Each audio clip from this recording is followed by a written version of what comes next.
A few months back, I was out with some friends, and God only knows what I mixed because the next morning I woke up in a random bathroom wearing clothes that weren't mine, and then some chick starts banging at the door yelling in Russian.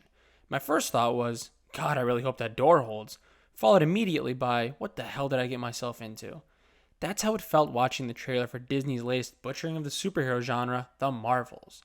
A sequel to a movie that was so forgettable they had to rebrand it and shove in more characters to balance out Brie Larson and her acting. You can really tell how confident Marvel is when it comes to Captain Marvel, considering all they do with her is shove her in after credit scenes ever since her movie. Watching this trailer just helps outline everything wrong with the current direction Marvel is headed in. Be warned, if you're a white male, the footage you're seeing was not meant for you, according to Miss Larson herself. Our hero's journey begins with Nick Fury at the new Sabre space station, whatever the hell that is. And he's got his ace operative in the field, Monica Rambeau. You remember her, right? She was in WandaVision. Huh, you don't remember? That's strange. She had one of the best lines in Marvel history, justifying Wanda Maximoff taking a whole town hostage for months. They'll never know what you sacrificed for them. She loses contact with Fury and gets sucked into a black hole, only to be replaced with Marvel's most likable character, Kamala Khan, aka Miss Marvel, aka the Disney Plus show that was the least watched piece of content Marvel ever put out. Are you excited yet? It gets better, trust me. Turns out Monica was sent to some moon-like planet only to be attacked by some random enemies, and then we see Captain Marvel end up in Kamala's psycho fangirl room. 40 seconds into the trailer, and we finally see the character whose sequel this was supposed to be. Clearly, Marvel knows how much we were all on the edge of our seats waiting for her return, which is why they waited so long to show her. Fury and Monica go to Kamala's house to explain the concept of the movie. These three heroes have been linked, and whenever one of them uses their powers, they switch places with another. Anyone else need a drink right now? What follows is a barrage of scenes I genuinely don't understand. We go from space battles to Bollywood dance scenes with a cat army, and end up finally seeing our three girl bosses facing their villain, female Ronan the Accuser. Then we get more fantastic MCU humor to close the trailer. The first thing that comes to mind when I watch this trailer is, Why? This film just feels completely out of place. In phases 1 through 3, every movie served a purpose. What the hell is the goal of this movie? The best guess is it exists to introduce Marvel's solution to their lingering Brie Larson problem, Monica Rambeau and Kamala Khan. The trailer clearly focuses on them over Captain Marvel, and you can't really blame them for trying. The few scenes she has in this trailer reminds me just how bland her character is. At this point, it's almost comical how boring she is. She looks like she can't wait to get out of there and just collect her check. Nothing illustrates people's aversion to her character more than the fact that the internet only cared about two things in this trailer. Wow. And apparently even that turned out to be faker than Brie thanking a 40-year-old white fan for his support. To a lot of fans, Brie represents what's wrong with modern Hollywood. Whether it's her blatant hatred of the superhero genre's biggest demographic or the lack of interest and excitement she has about her return to playing Captain Marvel. You play Captain Marvel for? I don't know. Does anyone want me to do it again? Don't be so modest. I don't know. I really don't know. When it comes to returns, though, at least most fans are aware who Captain Marvel is. She had her own movie and was in minutes of Endgame until Thanos punched her into irrelevance. How many people actually watched Miss Marvel?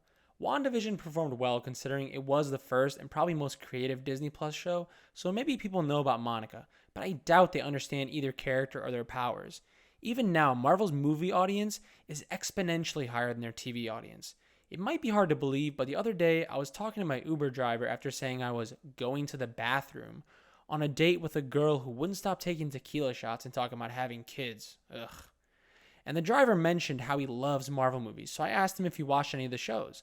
He genuinely had no idea what I was even talking about, and I had to explain it to him. You think it's a coincidence this movie, hell, this trailer, re-explains their powers to the audience?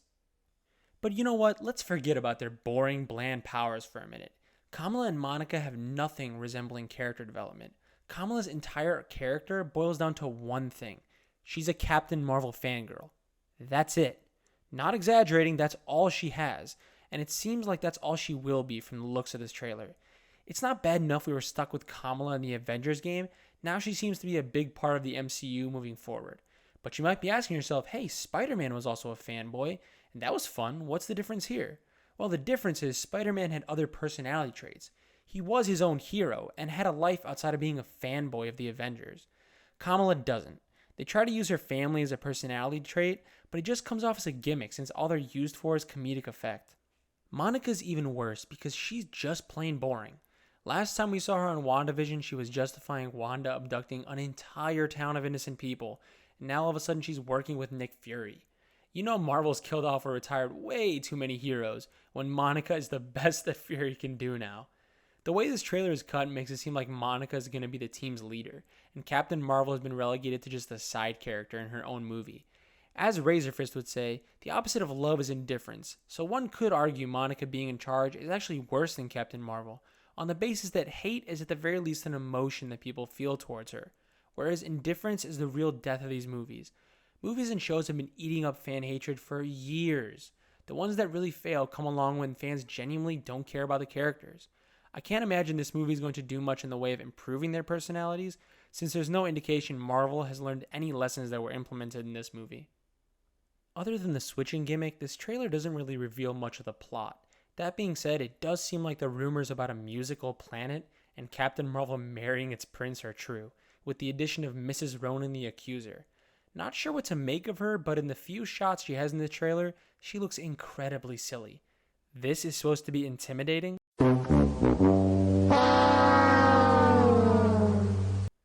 I genuinely think the army of cats looks more terrifying than this villain. She looks like she's struggling to avoid breaking out in laughter at how silly the shit she's seeing is. That being said, I'm sure she's a great actress. After all, how else would she get this role after such an uneventful career? There's not much to say about Nick Fury other than the fact that they must be paying Samuel L. Jackson insane amounts of money to stay on board with this nonsense. He looks completely over this character and is clearly just there to cash checks. On the topic of cashing checks, Marvel wrote a shitload of them for this movie. After 2 months of filming, they had already racked up $130 million. And considering all the rumored reshoots and delays, this could easily be a $250 million movie. And yet again, you wouldn't know by watching this trailer. This looks like if ABC had made a superhero movie 15 years ago. Nothing about the sets or CGI seen in this trailer would lead me to believe it was a big budget superhero blockbuster.